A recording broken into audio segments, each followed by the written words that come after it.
how the show goes. I have 2 articles. I am going to first show the actual article, but then I have a TLDR slide so that, it's going to be hard to read an article when I scroll. But for some reason, I feel like authentically it's good to actually show that the article exists.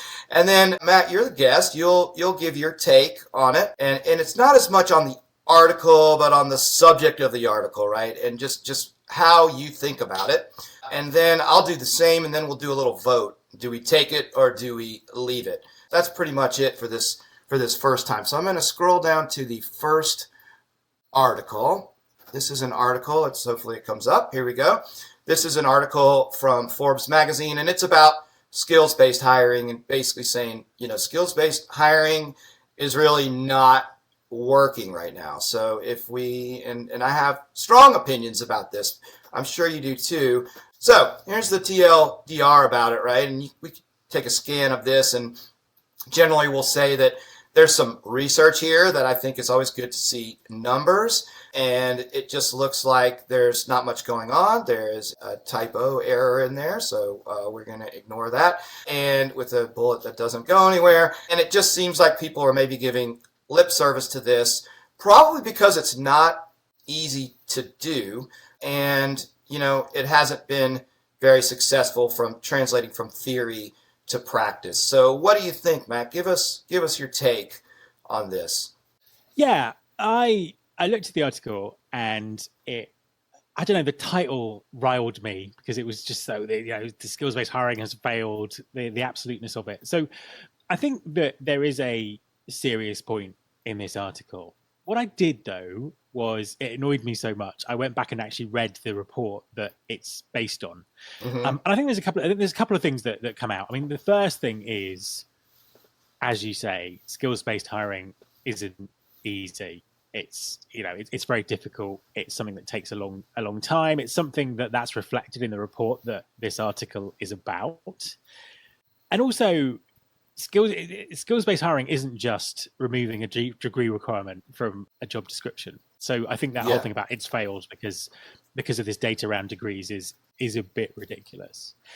The degree stuff's interesting because if you read the original report, what it says is actually 37% of the companies that they looked at who had made this announcement about removing degrees were doing really well and were making great progress with it. And it actually gives a really optimistic view about what the future looks like. So it says, this is really hard, and it's easy for companies to make that statement. We are removing degrees from what we do, but it's very difficult to see that through and actually see that make a tangible difference in what the organization does. So yeah, it's not really surprising. I don't like the tone of the article at all, as you could probably tell. Yeah. But there is an interesting point in there. There is a point about this is hard, and actually it's not just about making those kind of announcements. You really have to follow through in everything that you do as well. That's a good one. I did not go back and read the article. Did extra points for attention to detail and research there.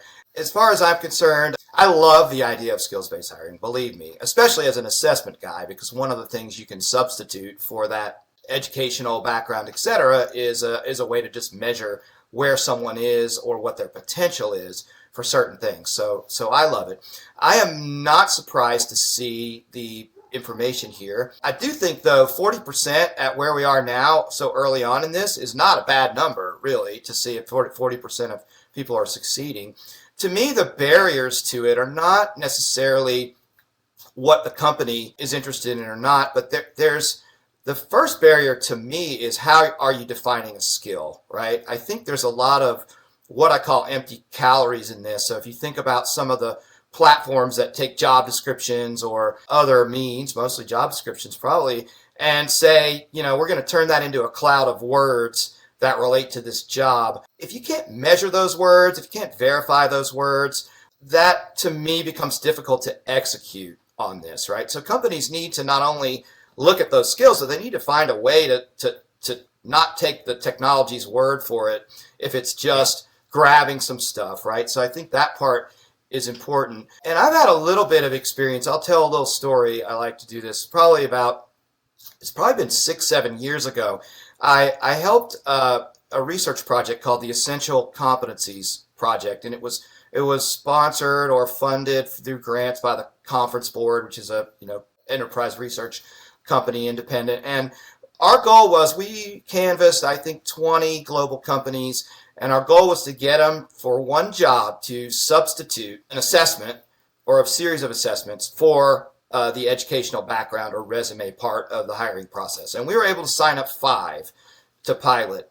And 0 of those 5 were able to actually execute because they couldn't change the hiring process, to my point earlier, to actually make it so there was an assessment and not the resume, and especially because it was one job. So I saw a great idea and some great research just completely fail because of technology and process. So for me, those are the things we need to overcome. I think the intentions are in the right place, but it is hard to execute, right? So I had kind of mixed feelings. So let's see. As far as, I think we would both vote, thumbs up on skills-based hiring, but as far as this article goes and how it did all that, what is your take? Do you take it or do you leave it? So my initial reaction was to leave it because I say I don't like the way that the article has pitched itself. However, I'm going to take it because I think it's actually good to see articles challenging some of the aspects of skills-based hiring, because there's just so much there's a juggernaut of positive press and this is really easy. So for the fact that it's raised the point that this is hard and we're not making fast progress on it, begrudgingly, I'm going to take it. Gotcha. I think I'm going to take it as well. And so we got a positive on this. And I agree, none of this stuff's perfect. But I like that people are being made aware of the fact that it's not easy. And if I'm going to be implementing one of these things, what can I learn from an article like this? How can I overcome those objections within my company? Just to understand, I think maybe vendors sometimes lead companies down a primrose path of thinking, oh man, we can totally get you skills-based hiring because we have all these skills and you just choose from these skills and it'll work out great. And it's not like that. So, that's how I feel. So, yeah. All right, we'll go to the second article here. Let's see. The interesting thing about this article, technology-wise, I had to change the CSS or something to change the background, but we'll talk about it. But the upshot is that there is an assessment company that uses these kind of gender neutral, ethnicity neutral blue aliens, and they ask job seekers, is it like me or not like me? And this is, an assessment that a lot of companies use. So this is kind of what it looks like. So now let's go to the TLDR.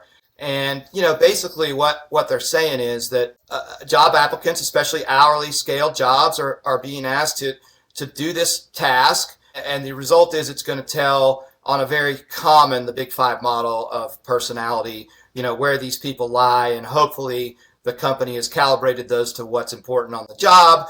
But sure seems like that job applicants are not thrilled about this. And there may be some questioning of the scientific basis, of this. So what is your take, Matt? Again, my take on it is I didn't like the article. I think it plays on the fact that the visuals look very strange out of context, and it puts a whole negative spin on it. So it's it's asking questions about the scientific basis of all of this, but it actually isn't asking the company behind it what the scientific basis of it is. It's just kind of sneering at the whole thing. So I didn't like it from that perspective. I do think, though, it raises a really important point. And I've seen this in quite a few articles about what's going on in recruitment quite recently.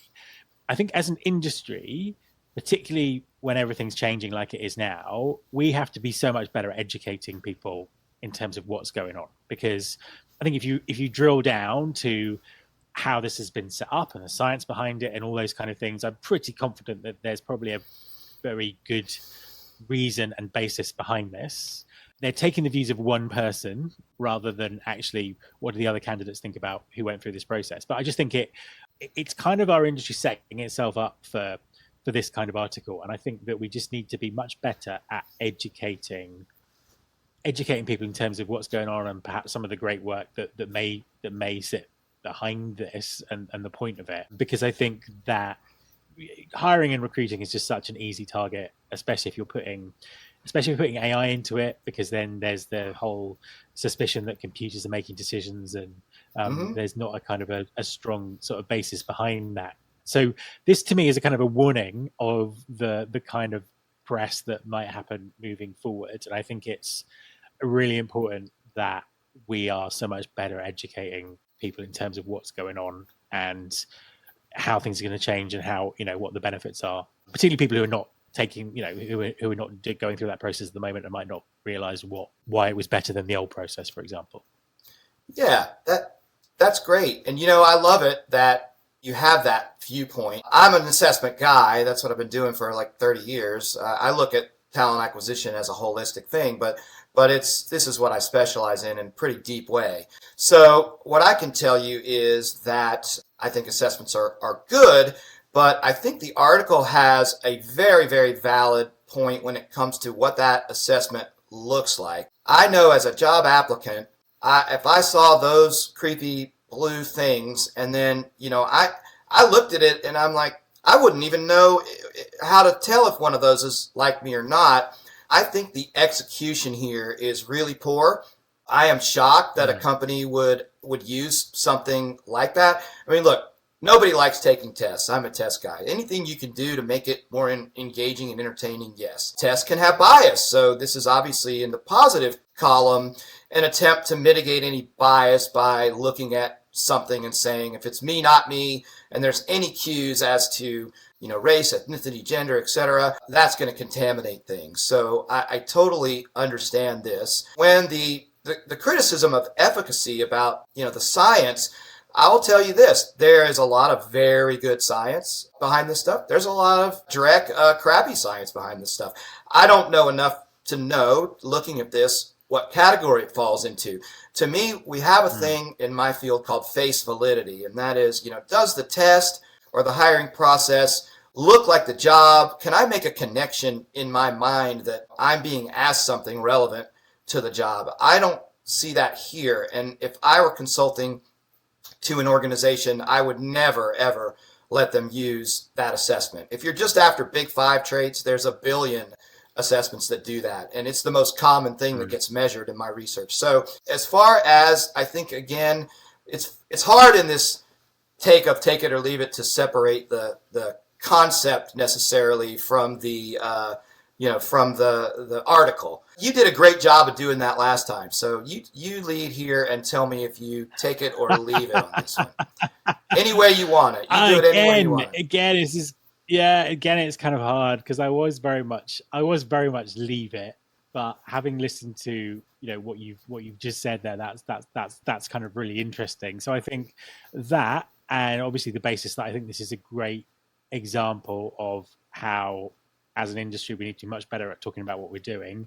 I am going to even more begrudgingly take it.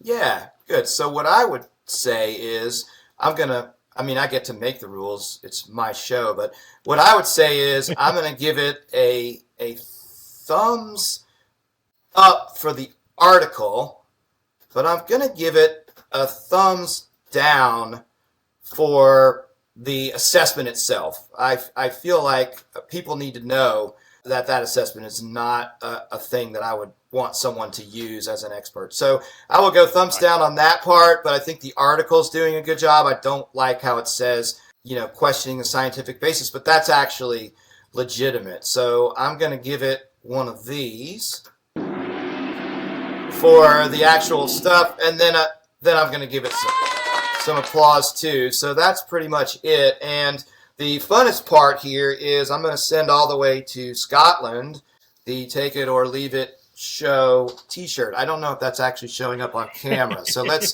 go back to this, right? So here's, if you want to be on the podcast, here you go. We got a nice t-shirt for you to reward our guests. So yeah, that was fun, man. It went almost flawlessly as far as the text goes. So I'm happy about that.